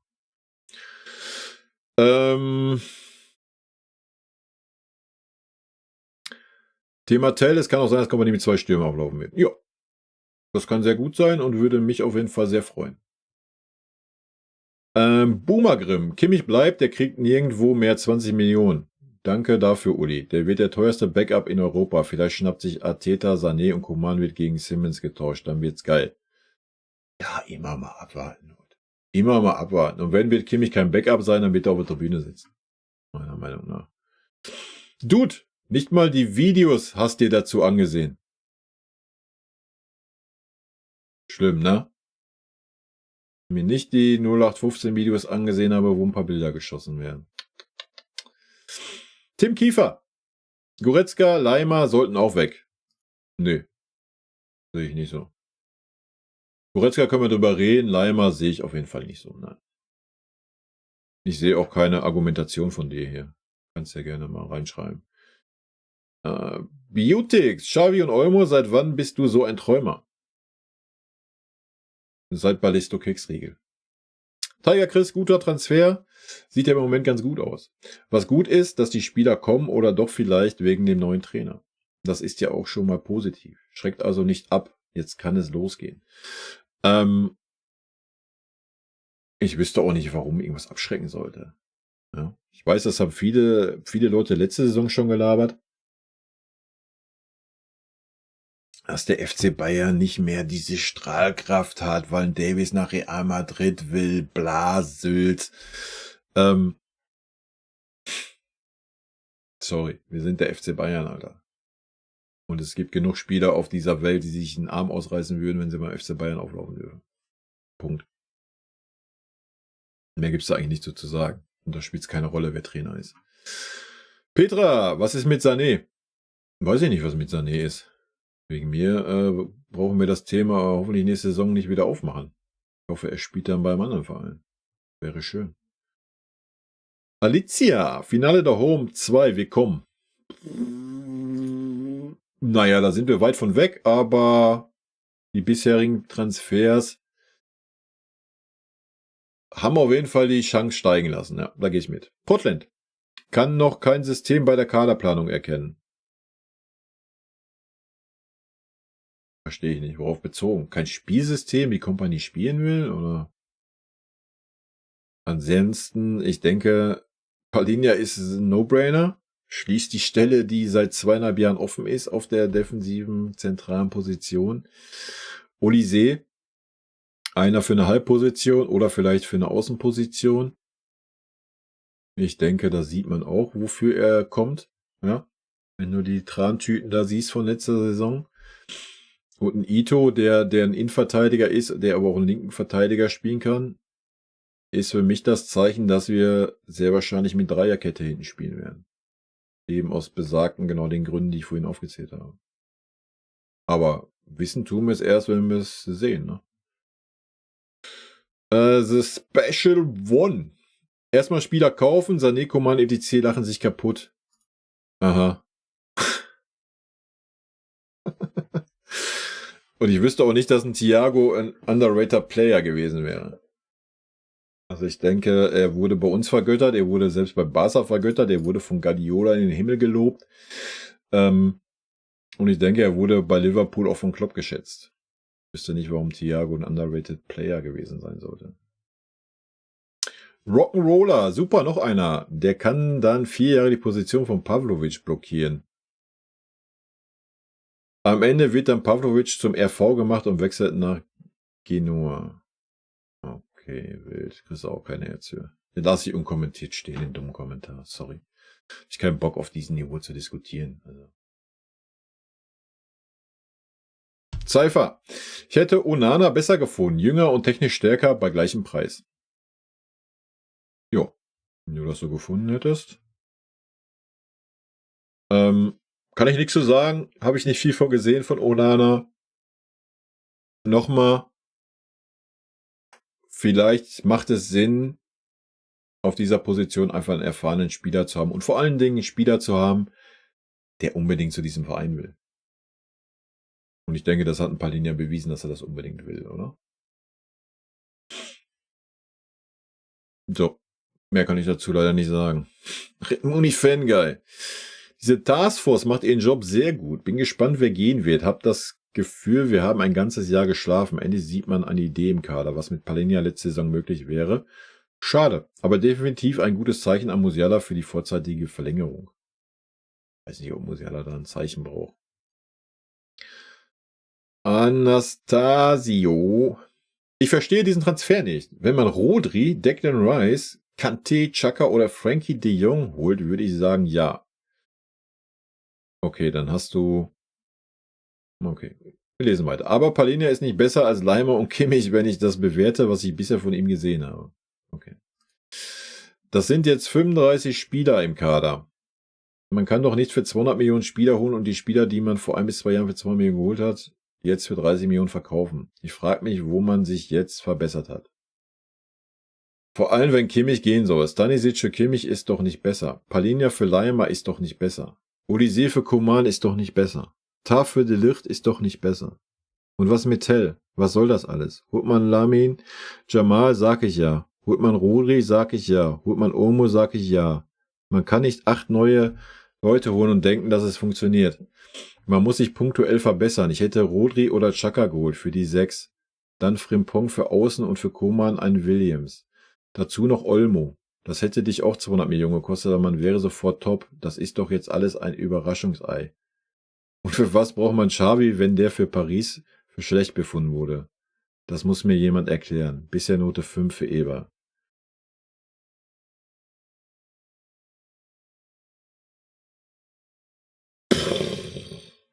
Also entweder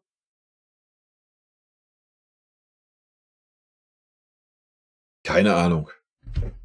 Keine Ahnung. Ich weiß nicht, wir beide haben auf jeden Fall ein komplett unterschiedliches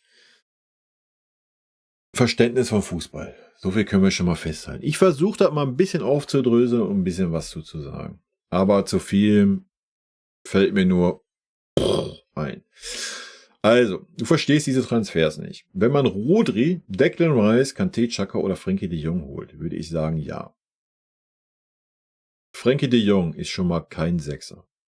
Declan Rice ist erst nach Arsenal gegangen, den kannst du nicht kaufen. Der wollte letztes Jahr nicht zu uns, der will nicht dieses Jahr zu uns. Ein Rodri würdest du auch niemals bekommen. Würde ich jetzt behaupten. Und wenn, dann nicht für das Geld, was du für ein Palhinha gezahlt hast. Xhaka, nee, fühle ich auch nicht so.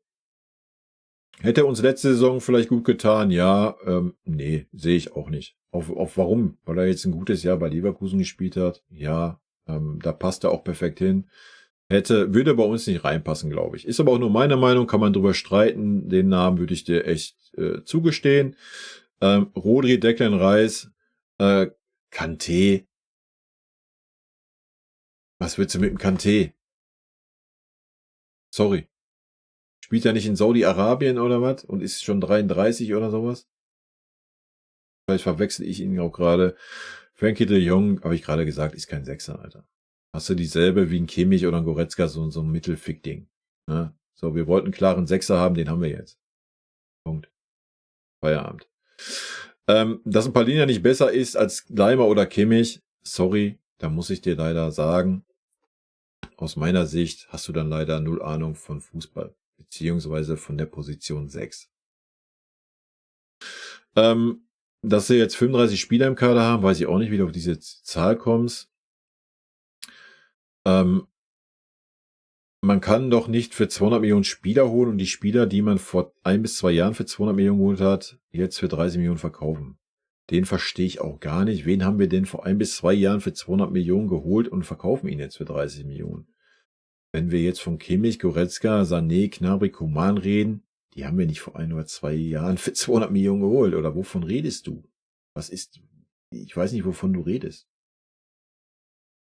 Wir haben Harry Kane letztes Jahr geholt für 100 Millionen, ja. Verkaufen wir den jetzt wieder für 30 oder?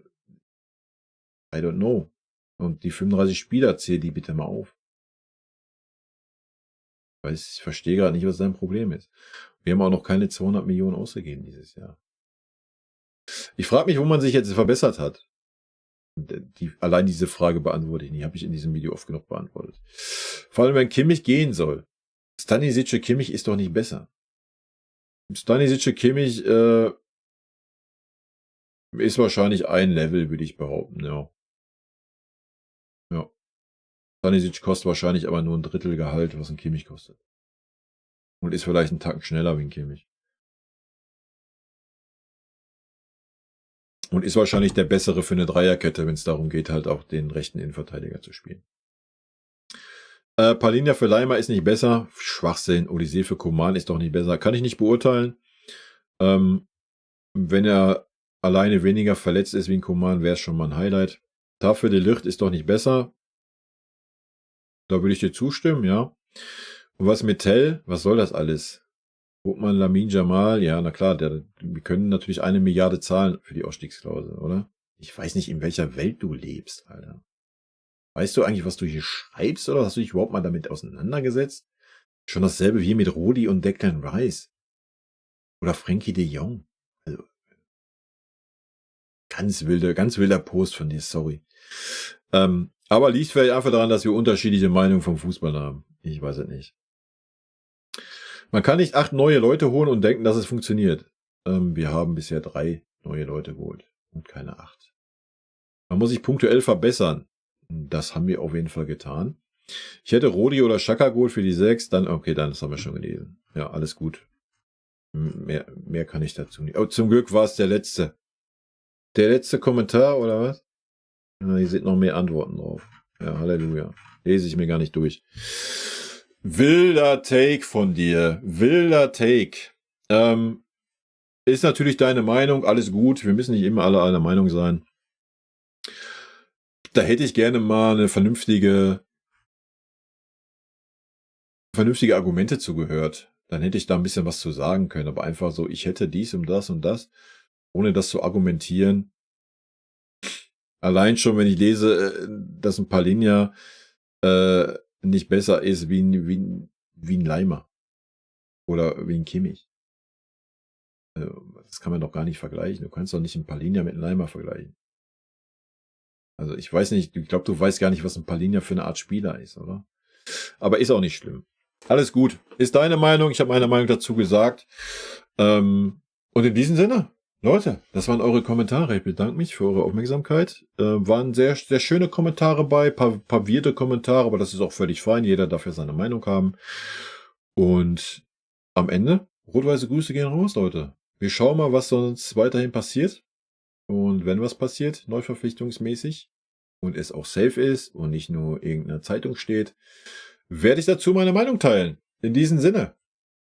Vielen lieben Dank für euren Support hier auf dem Kanal. Und in diesem Sinne, gute Freunde kann niemand trennen.